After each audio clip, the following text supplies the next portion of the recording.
Assalomu alaykum qadrli obunachilar, yaxshimisizlar?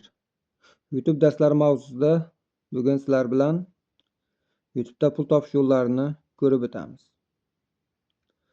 Hozirgi kunda ko'plab YouTube yuritayotgan blogerlar shov-shuvli xabarlarni tarqatish orqali odamlarni YouTube'ga qiziqtirmoqda. Ya'ni bu qanday xabarlar?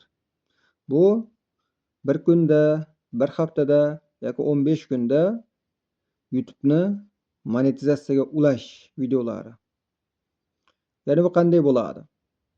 Siz bizning vebinarlarimizda ishtirok etsangiz, siz meni qo'llanmamni sotib olsangiz, siz ham mana shunday qisqa muddat ichida natijaga erishasiz degan havoyi videolar tayyorlashmoqda. Bu aslida qanchalik to'g'ri? Bu ertaklarda ham bo'lmaydi.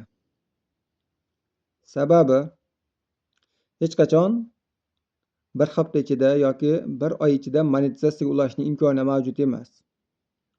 Sababi monetizatsiyaga ulashning o'zining shartlari bor. Eng avvalo 1000 ta obunachi hamda 1 yilda 4000 soat yig'ish kerak.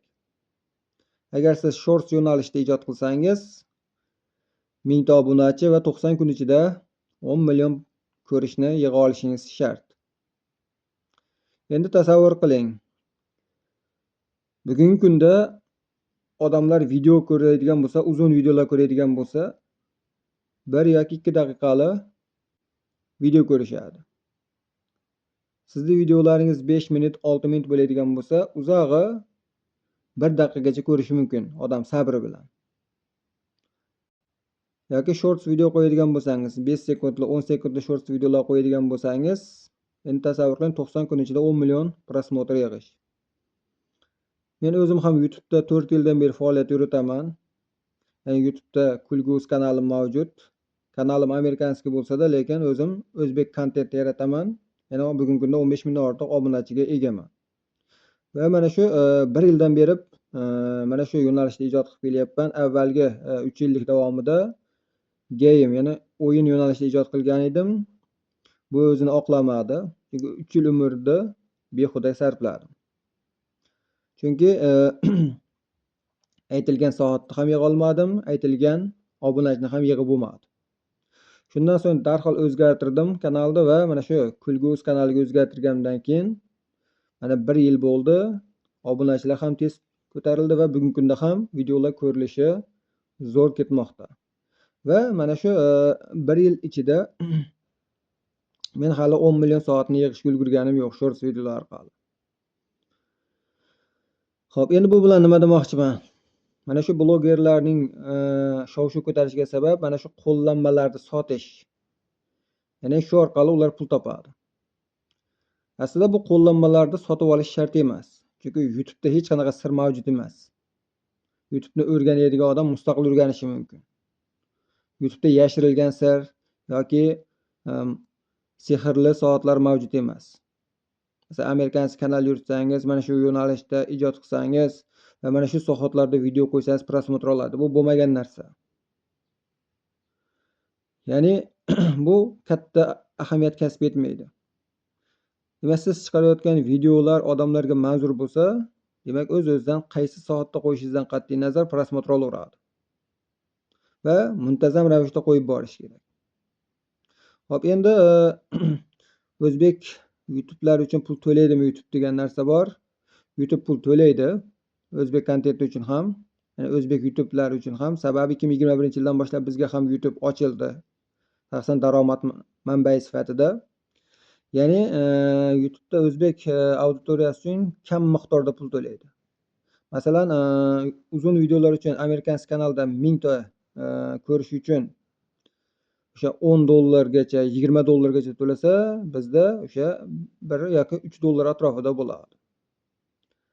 Yoki shorts videolar uchun.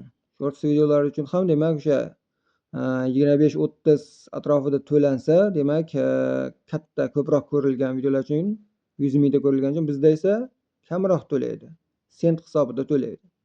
Demak, shu tomondan farqi bor. Sababi O'zbekistonda reklama bozori hali to'liq rivojlanmaganligi sababli bizda ko'rilishlar uchun ham kam miqdorda pul to'laydi, lekin to'lamaydi emas, to'laydi.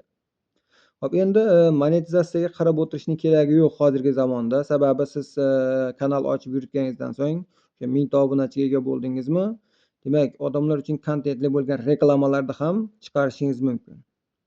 Demak, siz o'sha mahalliy tadbirkorlar bilan kelishgan holatda faoliyat yuritsangiz ham, demak, kanalingiz tez rivojlanadi. Bu ham pul topishning yo'li. Monetizatsiyadan keladigan pulni emas, balki mana shunaqa yo'llar orqali ham, demak, pul topish mumkin YouTube'da.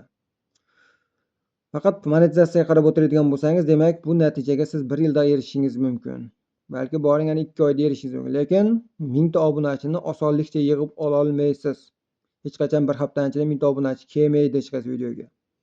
Chunki menga 12 mingta keldi, 13 mingta keldi videomdan deya turgan gaplar bu bari yolg'on. Sababi bitta video uchun 12 mingta, 13 mingta obunachi kelmaydi. Qachon kelishi mumkin? Qachonki sizda 1 milliondan ortiq prosmotringiz yoki 2 millionga yaqin prosmotringiz bo'lsa, kelishi mumkin. Boshqa paytda demak 1000 ta yoki 2000 ta, 3000 ta obunachingiz yoki 10 mingta obunachingizga bitta videongiz orqali shuncha obunachi kirib kelmaydi. Shuning uchun ham demak eng avvalo mana shu narsalarga e'tibor berish kerak. Demak, pul topishning eng samarali yo'llaridan biri demak bu reklama tizimi, ya'ni marketing tizimi hisoblanadi. YouTube kanal ochganingizdan albatta marketing bilan shug'ullansangiz, siz monetizatsiyaga qarab o'tirmaysiz. Demak, un soatni yig'ishga ham e'tibor qaratib o'tirmaysiz va shu orqali mahalliy tadbirkorlar bilan kelishgan holatda YouTube'dan yaxshigina daromad ko'rishingiz mumkin. Darslarim qiziqarli bo'lgan bo'lsa, bitta like bosib qo'yamiz. Keyingi darslarda ko'rishguncha salomat bo'ling.